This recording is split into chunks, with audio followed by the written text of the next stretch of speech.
Well, I'm still trying to formulate some fundamental question which I can't grip or entirely see at the moment. Perhaps I could sort of walk around it a bit and ask one or two different sorts of questions for a moment.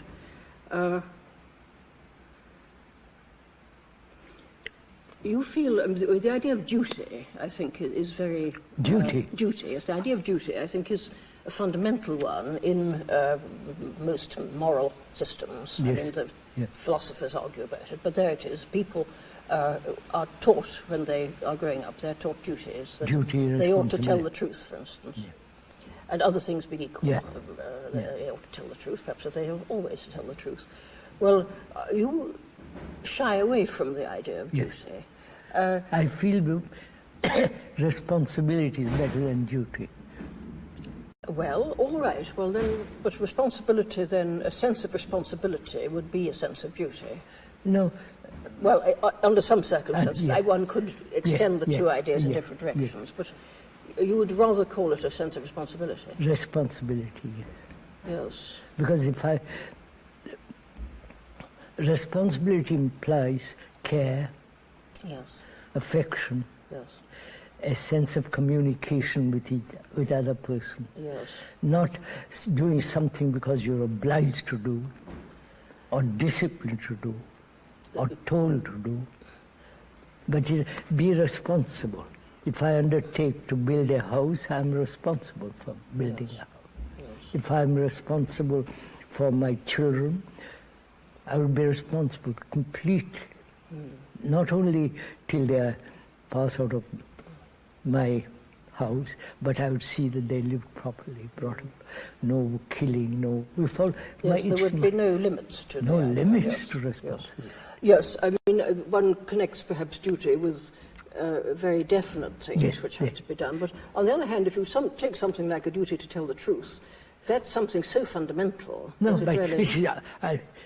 telling the truth is part of my responsibility. I wouldn't be dishonest to myself. Yes, well, don't let's worry then about the word duty, but this is a case where one's dealing with an aspect of human life which is which belongs to the continuity of life. Continuity of life. Would you say that just by that being so, that it is an everyday notion which is part of the decent moral continuity of a society's life, would you regard it as being essentially different from what we were talking about this morning, from the real thing and from love? Yes, I would consider it different. But I don't see quite where the division comes. I mean, I'm always trying to build up structures which I want to see where the division comes between ordinary, what we would call goodness or moral behavior, and this fundamental thing. Could we start, why are we fragmented? Why do we look at life and all our actions and our business, whatever it is, always this fragment, business, religion, love, hate, you follow? It's all so broken up. Well, I mean... Why do we do this? Well, life has to be dealt with. I mean, Yes, every day but why should I accept life to be dealt with in this way? I think because to unify it, I mean, to have a unitary, I mean, you seem to feel that we should have some kind of completely unitary selflessness, which then isn't divisible. Yes, that's it. But then, I mean, let's say the words like truth and love are one. If there is love, there is truth. There is beauty. Yes. This is so. If one is looking at it in a philosophical sense, but somebody... No, in actual sense, I mean, if I have really loved, there is beauty in it. Then Yes, I can't be dishonest. Yes, beauty is a more difficult concept for this purpose. At least I feel. What worries me is the point of connection between the truth, which is love, the fundamental truth, and ordinary conceptions of truth, as in tell the truth. Yes, I suppose I've lied, and I acknowledge I've lied. I acknowledge if I've been angry. That's honesty. That is the truth in ordinary sense of the word. Yes. I don't cover up my lie with lots of phony stuff. I say I've lied. I've been angry. I've been sorry. I've been brutal. It's. I think we are so trained to cover up all this kind of thing, to escape from all this, not being terribly honest to oneself. Yes. Well, how does this connect with your? One of the things which I think you're very much concerned with is overcoming conflict. Yes. And overcoming separatist yes, that's thinking right. and so on. This then does suggest that there's some. You make these distinctions between desire and love, for instance, and you then bring truth into the center by saying that love is truth. Yes, of course. But this doesn't seem to me to connect very easily, and this is where the idea of my ideas, say, about purifying desire or something would come in. This doesn't connect very easily with ordinary moral life. No. I mean, it looks as if one would have two judgments of morality. You'd say he's a good man in the ordinary sense of the word, but is an imperfect man in your sense of the word. Yes. And isn't it important, I can't think of a way of putting this, for you, I'm thinking of you as someone wishing well to men, isn't it important for you to make connections? Yes, I see this. Yeah. Look, let us... I would ask myself, or I'd ask my friend, why are we fragmented first? Well, you want to go back to a metaphysical question right at the beginning. Of course, from there you have to start. Yes, I do, yes. This is your feeling that we must be right at the beginning all the time. Yes, all the time. And I like this too, in a way, and what you say about new, that what you want is something new. You use the word new. Yes. That is not the acquired collection yes. of what one has, but something new. I mean, I've asked these students in my discussions, why is it we are fragmented like this, broken up? What has gone wrong with us? After so millions of years, we are still fighting, we are killing each other, we are angry. You follow what I mean? What's wrong? Well, there's a sense of conflict or fragmented, which is bad, which means that we're fighting. But there's also ordinary discursive reason and how we set about getting to know things. Yes, and, yes. Say, for instance, I use my reason to see why the world is divided into these kind of things, like nationalities, religions. You know what's happening in India, the Sikhs. Yes. And the Jews, the Arabs. Yes. Why? Why do we accept this way of living? Well, yes, but I think there's a kind of empirical, ordinary answer to this, that we can try and stop it by doing all sorts of things like people do when they talk to other people. And, But we don't, Madam. The fact is we've never done it. We haven't stopped this division. I mean, if I had a son with an Arab woman, a son with a Israeli woman, what am I to do? They're fighting. Yes, I think you wouldn't deny this, would you, that part of what you want to communicate is something which would have practical effects. It has practical. In politics. Yes, politics, religion, daily life. Yes. Which is, I would say, look, don't let's start with theories and all that. Let's start why we human beings, right through the world, are so broken up, so divided in ourselves. But this is partly a, it seems to me it's partly an empirical question, in that you could say why we can find out why a certain religion held certain views at a certain time and separated off. One could study Christianity in this way, but there's a sort of metaphysical question, Yes. which I would think is partly unanswerable. I mean, it's like saying, well, why are there human beings? No. I mean, where one must say, well, I don't know. I mean, some people who believe in God would say God created the world. And the scientists have different reasons for way. Yes, I mean, if you exclude the empirical answer, you're asking a kind of metaphysical question, which in a way can't be. I think it's very can't be answered. Why is it? Now, I would like to ask: is it that thought itself is fragmented? Well, I think thought itself is fragmented, and it seems to me, in a sense, unavoidably so. I mean, what we're doing now, using a natural language and concepts and using words which we've learned to understand and so on, this is something which depends on a spreading out of interest to the world in many, many different ways. I mean, the word discursive sort of covers this kind of notion that the intellect has to spread itself out. It has to emerge into language and so on. It can't be a compact, can't be one, of course not. Which many philosophers want. They want to think that there's a one. But in your rejection of,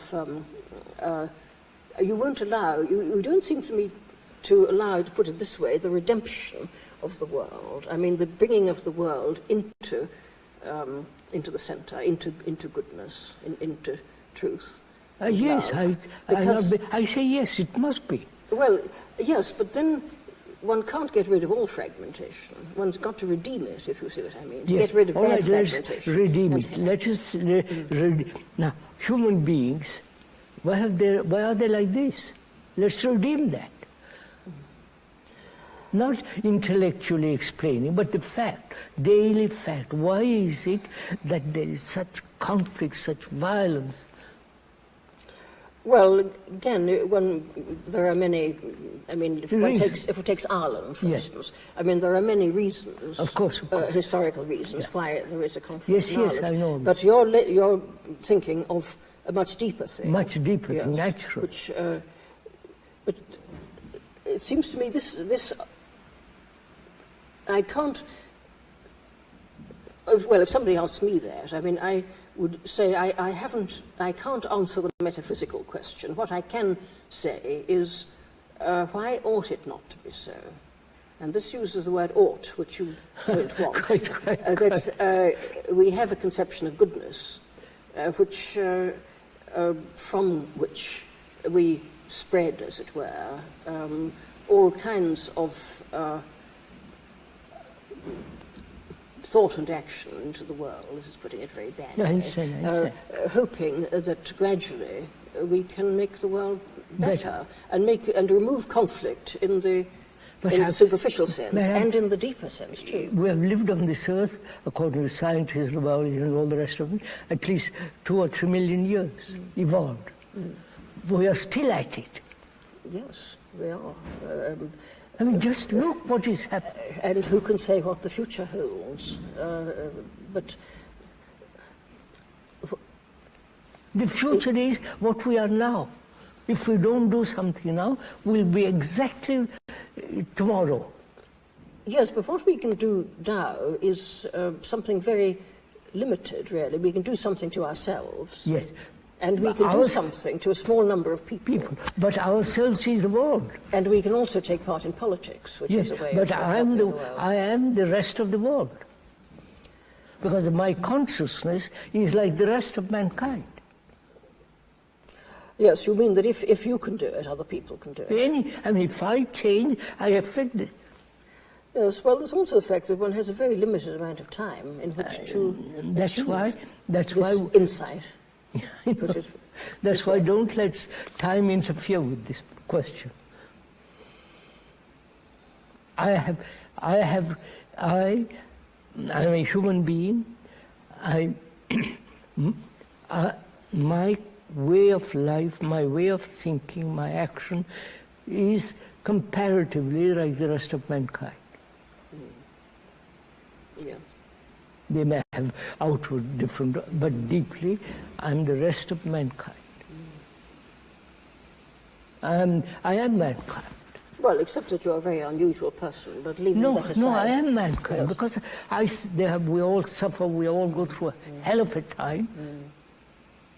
So, I am the rest of mankind, so I am humanity. That is real love. Yes, but how does this... Therefore, see, I'll show you. If somebody says, well, all right, but you're just you're by yourself. I mean, you may be showing what is a human potential. But, you show what a human come and join me. Come and join me. Yes, well... come and let go your petty little nationalisms and all the rest. Come and join. Let's be free and look at the world differently. And not always keep in conflict with each other. Every husband, wife, madam, this is happening every day of one's existence. Yes, but I can't help putting the problem in terms of how much influence can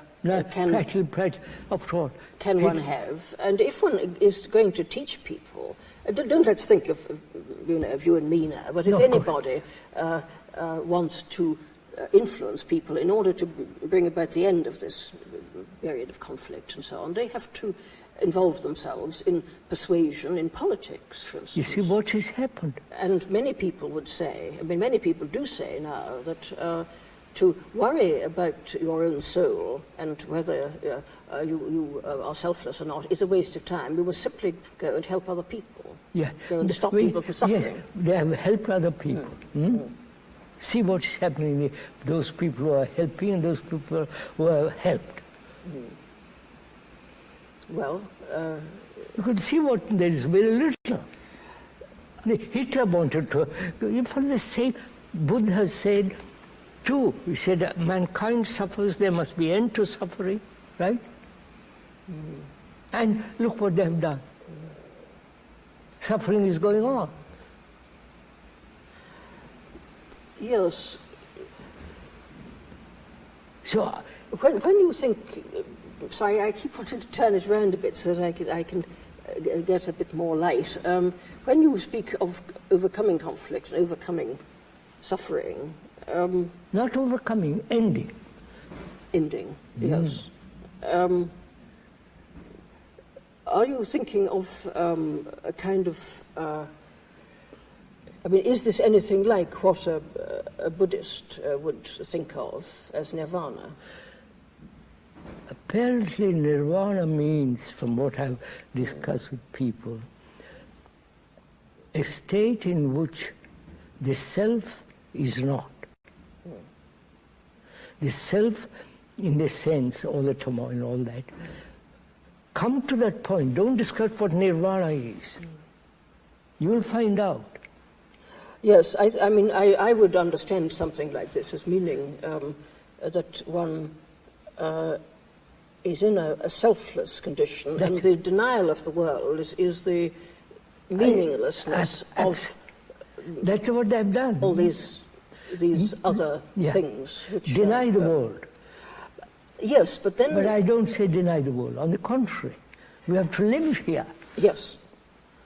If one thinks of Plato's image of the cave, that you're in the darkness and then gradually you move out into the light, he also speaks about coming back into the cave, by which I think he means that you find some kind of liberation for yourself, but then you have to liberate everybody else as well. That's the point.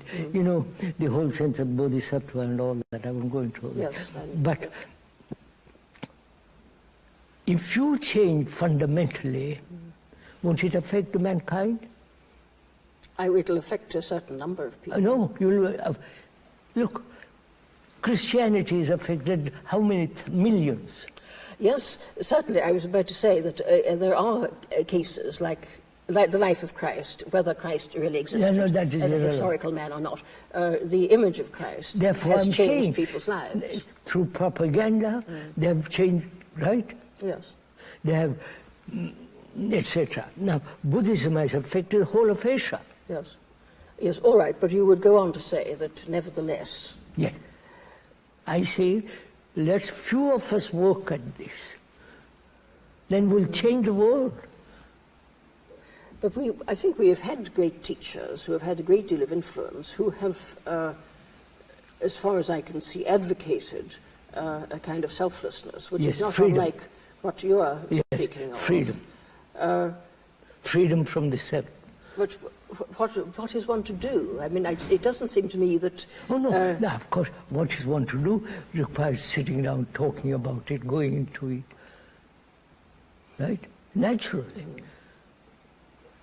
Yes, I think this and breaking down barriers between us. We've come perhaps onto a slightly different kind of question, a question about influence and... I don't want to influence anyone. No. That's the worst thing to happen, because if I influence you, somebody else will come around and influence you too in another direction. Well, yes, but But if you see something for yourself, it's clear. Well, yes, that again is something which we agree about, that you have to do the thing yourself. Yes. It's no good being told by somebody. Therefore, no propaganda, this programming. This is something which I think theologians are realizing now, that you can't have God thrust upon you. I mean, whatever the spiritual life is something which you have to discover for yourself and appropriate for yourself. In the spiritual world, there is no authority. Yes, I mean, but now absolutely. everything is that. They want authority. People want some kind of security in authority. Yes, well, I don't myself see any answer to the problem of how the discovery of spiritual truth, or whatever this may be, can change the world. You perhaps have more hope for the world than I have.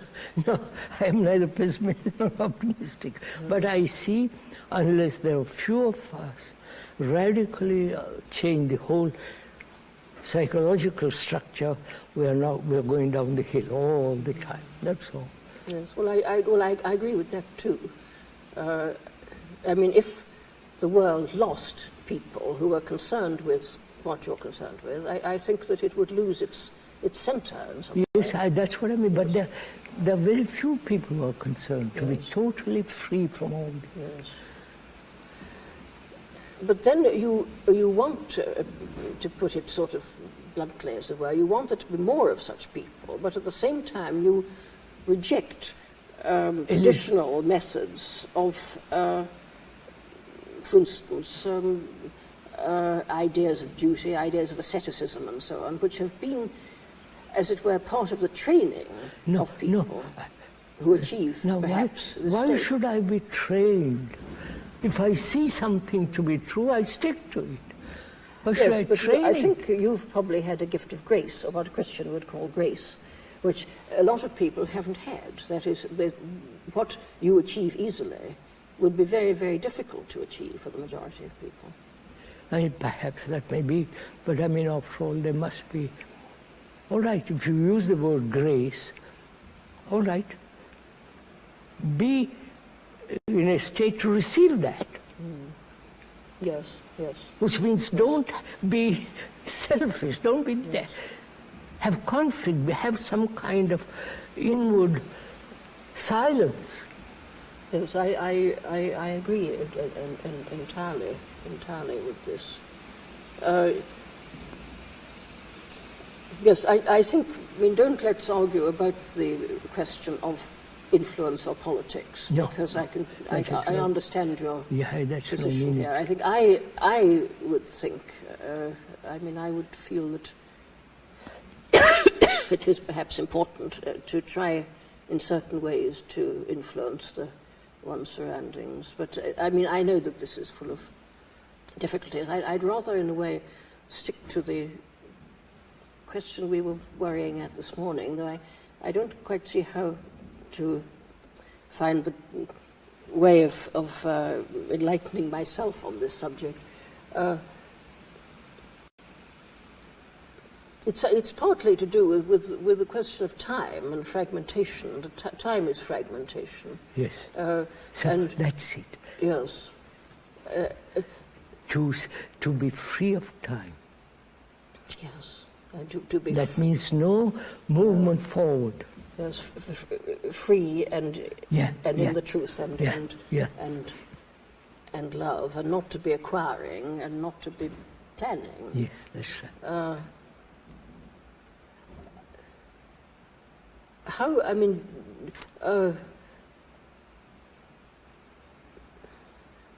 would one, if one were in this, if one had this kind of insight, or however you're going to put it, would one know that one had it? I think one wouldn't know, but it will show in your actions. Yes, yes. In your daily life. Yes. But you do accept then that there are two. It seems to me that you are thinking in terms of two entirely different planes, and I'm wanting to connect the two. No, and I you think refuse there's a physical plane, right? Yes, well, there's a psychological plane then also, which is what we were speaking of at the very start. All the time. Yes, yes. Psychological plane, why should there be division there?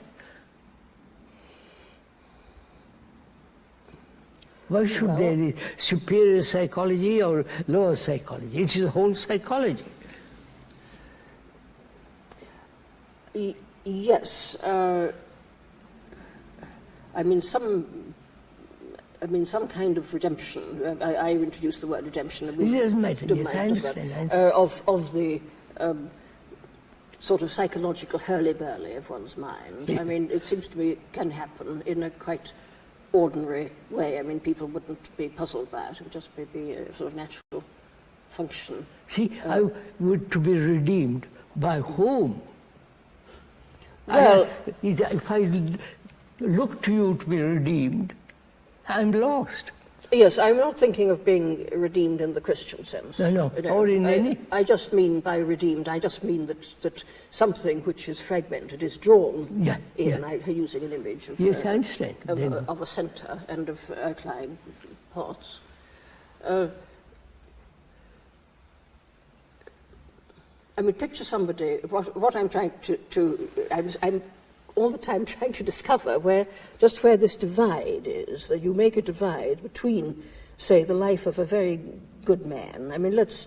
Ordinary sense, good. Yes, of an ordinary, very virtuous man who's been very unselfish in the ordinary sense and done a lot of good to people and so on. Between that life and the life of truth. And that's totally different.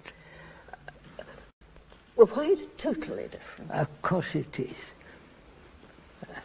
I mean, you can say, this seems to be a metaphysical remark to say it's totally different. I know both. Yes, you don't mind. Both are metaphysical. Yes, go on. Mm. And after all, the self is a very subtle, cunning thing. It can hide under prayers. Oh, absolutely, yes. It can hide under every little action, thinking it's noble. Yes. I am helping mankind. Yes. I am influenced for the good. Yes. I'm really a remarkable person, admired by everybody, in brackets, as it were. Yes. Mm. So, to understand that, what the self is, you require such observation, such in daily looking at it. Not just say I'm free at one moment and say that's it, but it requires such attention to everything that you're doing. So you would think that if somebody was entirely absorbed in outward action, as it were, that's the most dangerous. He wouldn't be in the truth. That's the most dangerous thing. So a certain amount of fundamental quietness. I mean, this could be compatible with doing leading an active life. That silence is not the product of thought. Yes, yes, okay, that's good, yes. That silence is yes, not yes. to be cultivated. Yes, yes, yes. Yes, I think I believe in that silence too. Silence, quiet. Inside there is no movement. Yes. And this would connect with what you say about living in the present. Yes. Yes. And timelessness. I don't know, meditation is an extraordinary thing, I've talked to various types of people who meditate. Yes, yes. Tibetan, Hindu, yes. Buddhist, Zen, all the rest of it. Yes. It's all a conscious, deliberate effect. It isn't something you do for the love of it. Yes. Not meditate for the love, you can love and yet be selfish. But I mean in the sense, to do meditation without conscious effort. Yes, I think any means that one adopts towards goodness is likely to become a barrier. Absolutely. It's likely to, because one seeks idols. I mean, we are idol worshippers. Oh, that's finished. Yes. That's not meditation. That one seeks a consolation in the feeling that you're doing something. Yes, but nevertheless, doing it could help you. I've talked to people who have spent years, please, I mean it, yes. 25 years. Yes. And they come, and the man came to me, who was about 70, much older than I was, and he said, I've spent 25 years in the jungle, of wandering over, begging, and I've deceived myself all along. Well, he's to be congratulated, I suppose. Yeah, I know, that shows something. He was prepared to say something like that, because people Therefore, don't often admit. To be really quiet is something you can't cultivate, you can't get it by practice and all the rest of it. So it is your daily life you have to be quiet. It comes by a gift, perhaps. No. Your daily life, madam. Otherwise, what's the value of your quietness? If your daily life is not effective, if your daily life isn't without conflict. Well, of course. I mean, this is why, I'm constantly wanting to say that the connection with one's daily life is a fundamental idea. Yes. I mean, if somebody claimed to have this quietness but behaved badly in ordinary life, I would be skeptical. I know some are. Yes. So that I think what you're, my own thoughts on this subject are, I think, influenced by Plato. And I think, or I feel perhaps, that something that you're insisting on is which he also insisted on, was the absolute separateness. Huh? The absolute separateness of this idea of the timeless and eternal. That it's quite separate from what we ordinarily think of as goodness, which is a kind of idolatry. Idolatry, yes. And he uses the image of destroying idols, that you destroy images, you destroy idols, and you go on. But of course he does picture life as a pilgrimage in a way in which I think you don't. You don't want to think, because the idea of the pilgrimage itself. If I have no images in myself, about anything, there's no self in there. Yes, that you're really picturing what many spiritual people have thought of as the end of the journey. I mean, that you're at the end, except that you want to insist that, of course, one is already, in a sense, potentially at the end, or that there is only... One has to be careful of that too, because the Hindus believe there's God, there's Atman inside, and that give him a chance, peel off your ignorance, and then you will be like that. That's an assumption. I don't want to assume anything. Well, yes, I think there's a metaphysical, I wouldn't call it assumption, because it's something I agree with, so I would It is an use the word idea. assumption. It's an But- idea. Yes, but this is a metaphysical assertion, Yes. or a religious, or you wouldn't want to use the word religious, because that might be misleading. Yeah, I mean, Yes. this is just a concept which has been cultivated, which has been traditional, Yes. and that's no meaning. Because, look, I have this concept, the God is in me, and then I go and kill somebody. Well, yes, I mean, anything involving the idea of a God is, of course, already, in a sense, an idol. That's all I'm saying. Yes. We have idol worshippers, whether it's handmade or mental, made by the mind. Yes. So that the the absoluteness of the division for you, and I think I perhaps see what you mean. I'm not quite sure, between the ordinary process of life and this being in the truth, which is something which is lives in the present in the way in which something eternal must live in the present, if you see what I mean. You must insist on it being quite separate from the world of the idols. Yes, absolutely, of course. Yes. Well, that After all, that should be, man's search has been for eternity. yes. Well, that's what people have They always made an wanted. idea of it. Yes, which is not continuation of time, Of but course, which is of quite course. different from It's the end of continuation time. Yes. Yes, well, I think, thinking about Plato, I come to some understanding of what you've been saying. It's opposite true. I think we must end here, yes. Oh We dear. better thank stop, you very sir. much. Yes, I think we must...